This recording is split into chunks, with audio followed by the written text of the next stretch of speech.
दोस्तों सवाल लिखा है समीकरण युग्म से x तथा y के मान ज्ञात कीजिए। तो यहाँ पर समीकरण का जो युग्म हमें दिया गया है, जो हमें यहाँ पर जोड़ा दिया गया है समीकरण का, इस समीकरण युग्म से हमें x और y का मान बताना है। दोस्तों इस तरह का सवाल क्लास 10th के बोर्ड एग्जाम में 6 नंबर के लिए अक्सर पूछा जाता है। तो चलिए इस सवाल को हल करते हैं। दोस्तों हमें दो समीकरण दिए गए हैं। पहला समीकरण हमें दिया गया है 5/x - 1 प्लस 1/y - 2 बराबर 7/4 और दूसरा समीकरण दिया गया है 6/x - 1 माइनस 2/y - 2 बराबर 1/2 ये दिया गया है। दोस्तों यहाँ पर देख पा रहे हैं, यहाँ बटे में लिखा है x - 1 पहले पार्ट में यहाँ पर, और यहाँ पर इस समीकरण में पहले पार्ट में नीचे हर में लिखा है x - 1। यहाँ पर भी x - 1, यहाँ पर भी x - 1, और अगला जो पार्ट है यहाँ पर, यहाँ लिखा है बटे में y - 2, और यहाँ पर भी ये जो पार्ट है इस समीकरण का, यहाँ पर बटे में लिखा है y - 2। तो यहाँ पर दोस्तों हम 1/x - 1 के बराबर कुछ मान लेते हैं और 1/y - 2 के बराबर कुछ मान लेते हैं। तो साथियों यहाँ पर लिखेंगे माना 1/x - 1 बराबर a तथा 1/y - 2 बराबर b। दोस्तों एक कहाँ से आ गया ऊपर अंश में, बटे में है x - 1 और y - 2। एक कहाँ से आ गया, हर संख्या को हम 1 से गुणा कर सकते हैं। जैसे 5 है, 5 को 1 से गुणा कर सकते हैं, 1 को 1 से गुणा कर सकते हैं, 6 को 1 से गुणा कर सकते हैं, उसी प्रकार 2 को भी 1 से गुणा कर सकते हैं। तो एक ऊपर छिपा है, 1/x - 1 बराबर हमने a मान लिया और 1/y - 2 के बराबर हमने b मान लिया। तो यहाँ पर जब रखेंगे तो 5a हो जाएगा, 1/x - 1 के स्थान पर a हो जाएगा तो 5a, तो 5a प्लस 1/y - 2 इसके स्थान पर हमने माना है b, तो प्लस का b बराबर में 7/4। उसके बाद दोस्तों अगला जो समीकरण है यहाँ पर 6 पहले लिखेंगे और उसके बाद 1/x - 1 के स्थान पर हमने a माना है तो 6a हो जाएगा, माइनस 2 लिखेंगे और 1/y - 2 के स्थान पर b, तो 2b हो जाएगा बराबर में 1/2। अब दोनों समीकरणों को हल कर लेते हैं। 4 इधर भाग कर रहा है, इधर गुणा करेगा, 4 का गुणा 5 से होगा और यहाँ पर भी 1 छिपा है तो 1 से भी होगा। 4 पंचे 20, 20a प्लस 4 इक्के 4 और बगल में लिखेंगे b। 4 का गुणा b से होगा, 4b हो जाएगा बराबर में 7। अब इसे हम मान लेंगे समीकरण 1।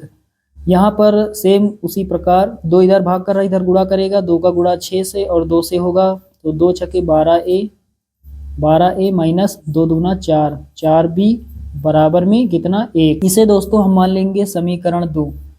अब समीकरण 1 और 2 को हम विलोपन विधि से हल करेंगे। विलोपन विधि में हमें क्या करना होता है, किसी एक चर के गुणांक बराबर करना होता है। तो यहाँ पर 2 चर हैं, एक है a और एक है b। या तो हम a के गुणांक बराबर कर लें या फिर b के गुणांक बराबर कर लें। तो यहाँ पर देख पा रहे हैं b का गुणांक यहाँ 4 है इस समीकरण में, और यहाँ पर b का गुणांक 4 है। यहाँ पर b के गुणांक पहले से ही बराबर हैं, इसका मतलब हमें यहाँ पर गुणांक बराबर करना नहीं है। तो यहाँ पर 4b प्लस का है, यहाँ पर 4b माइनस का है। तो जब एक प्लस का और एक माइनस का होता है तो हम समीकरण को जोड़ते हैं। तो यहाँ पर लिखेंगे समीकरण 1 + 2। समीकरण 1 में 2 को जोड़ने तो 20a + 4b बराबर 7, ये समीकरण 1 है। और समीकरण 2 है 12a माइनस का 4b बराबर में 1। दोनों को यहाँ जोड़ देंगे, जोड़ने पर चिन्ह नहीं बदलते हैं। 1 के आगे प्लस है तो प्लस यहाँ पर, 4b के आगे माइनस तो यहाँ माइनस लिखेंगे, 12a प्लस का है तो यहाँ प्लस लिखेंगे। अब माइनस का 4b प्लस का 4b ये कट जाएगा। 20a में जोड़ेंगे 12a 32a हो जाएगा, बराबर का साइन लगाएंगे, साथ में जोड़ेंगे 1 8 हो जाएगा। हमें चाहिए a का मान 32, इधर गुणा कर रहा है इधर भाग करेगा, इधर 8 के बटे में हो जाएगा 32, a बराबर 8 बटे 32, 8 के 8 8 चौके 32, तो a बराबर कितना हो जाएगा 1 बटे 4। अब हमें चाहिए b का मान, तो b का मान कहाँ से मिलेगा, समीकरण 1 से या फिर 2 से। a का मान समीकरण 1 में रखें या फिर 2 में रखें, हमें b का मान प्राप्त हो जाएगा। तो हमने रखा है a का मान समीकरण 2 में, तो यहाँ पर हमने लिखा a का मान समीकरण 2 में रखने पर, समीकरण 2 हमारे पास है 12a माइनस 4b बराबर 1। यहाँ रख देते हैं a का मान, तो 12 लिखेंगे, गुणा लगाएंगे, a का मान है 1 बटे 4, माइनस लगाएंगे 4b बराबर 1, 4 1 के 4, 4 तियाँ 12, तो 3 गुणा 1, 3 1 के 3 माइनस 4b बराबर 1। अब दोस्तों एक इधर है प्लस का, इधर आएगा 3 के पास माइनस का हो जाएगा, फिर ये बराबर लगाएंगे, 4b इधर माइनस का है, इधर आएगा प्लस का 4b हो जाएगा। तो 4b को पहले लिख लेते हैं, 4b को हमने पहले लिख लिया, फिर ये बराबर हमने लगाया, 3 में घटाएंगे 1, 2 बचेगा, 2 1 के 2, 2 दूना 4, तो 2b बराबर 1, b बराबर कितना हो जाएगा, 2 इधर गुणा कर रहा है इधर भाग करेगा, इधर 1 के बटे में हो जाएगा, तो b का मान कितना हो जाएगा 1 बटे 2। तो इस तरह से a और b के मान हमने निकाल लिए हैं। हमें चाहिए x और y के मान, तो कहाँ से x और y के मान प्राप्त होंगे दोस्तों, a और b के बराबर हमने कुछ माना है, शुरुआत में हमने माना a बराबर 1 बटे x माइनस 1 और b बराबर 1 बटे y माइनस 2। तो a और b के मान रख देते हैं, यहाँ पर लिखेंगे a तथा b के मान रखने पर, a तथा b के मान रखने पर, तो a बराबर हमने माना है 1 बटे x माइनस 1 और b बराबर हमने माना है 1 बटे y माइनस 2।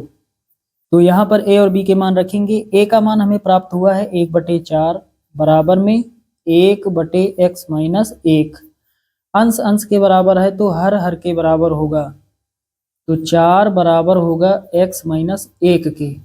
दोस्तों x का मान चाहिए, 1 जो है माइनस का है 4 के पास आएगा प्लस का हो जाएगा, 4 प्लस 1 बराबर x, x को पहले लिख लेते हैं, x बराबर 4 प्लस 1 कितना हो जाएगा 5 हो जाएगा, तो x का मान हमें प्राप्त हुआ है 5। अब चलिए y का मान यहाँ से निकाल लेते हैं, तो b का मान हमें कितना प्राप्त हुआ है 1 बटे 2, यहाँ रखेंगे 1 बटा 2 बराबर में 1 बटे y माइनस 2।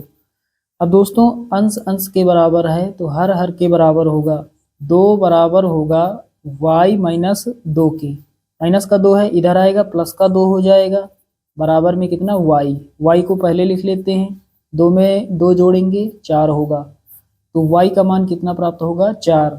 तो इस तरह से दोस्तों हमने x और y दोनों के मान ज्ञात कर लिए हैं। तो साथियों उम्मीद करता हूँ कि ये सवाल आप सभी लोग अच्छे से समझ गए होंगे।